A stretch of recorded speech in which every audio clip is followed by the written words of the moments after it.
سوال میرا یہ ہے کہ جب تقدیر میں سب لکھ دیا گیا ہے تو پھر انسان گناہ کرنے پر قابل گرفت کیوں ہوتا ہے؟ اس کے لیے میں سب سے پہلے ایک مثال ذکر کروں گا جی پھر اس جواب پر آتے ہیں۔ بالکل ٹھیک۔ ہم کسی بھی کمپنی کو دیکھتے ہیں کہ جب وہ کوئی پروڈکٹ تیار کرتا ہے نا تو وہ اس پہ ایکسپائری ڈیٹ لکھ دیتے ہیں۔ اگر وہ پروڈکٹ ایکسپائر ہو جائے تو کیا ہم کمپنی کو جا کر یہ کہتے ہیں کہ اگر تم 2 سال کی لکھ دیتے نا تو یہ ایکسپائر نہ ہوتی، تو کمپنی ہمیں کیا کہے گی کہ بھائی وہ تو ہونے ہی والی تھی، جی ہم نے جان لیا تھا اس لیے ہم نے لکھ دیا اور آپ کو محتاط کر دیا۔ بہت اچھی۔ اب اس مثال کو سامنے رکھ کر صرف اللہ تبارک و تعالیٰ کی علم پر غور کریں کہ اللہ تعالیٰ نے علم ازلی سے جانا تھا کہ کون بندہ اپنے اختیار سے کیا کرے گا اور پھر اس کو لکھا ہے۔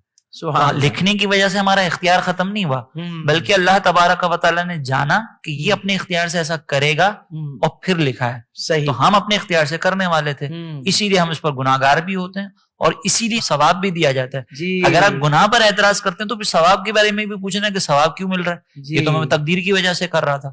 ہاں کچھ معاملات ایسے ہیں جس میں نہ گناہ ہے نہ ثواب ہے۔ صحیح۔ جیسے مثال کے طور پر اگر کوئی مہینے کے 50 لاکھ روپے کماتا ہے تو جنت میں اعلیٰ درجات ملیں گے اس کو؟ نہیں۔ اور اگر مہینے کے 10,000 کماتا ہے تو جہنم کے نچلے درجے میں چلا جائے گا؟ ایسا تو کچھ بھی نہیں۔ یہاں پہ میں بس ایک مثال دوں گا۔ حضرت علی رضی اللہ تعالیٰ عنہ کے بارگاہ میں ایک شخص آیا، پوچھنے لگا کہ مجھے کتنا اختیار ہے اور کتنا میں مجبور ہوں تقدیر کے معاملے میں۔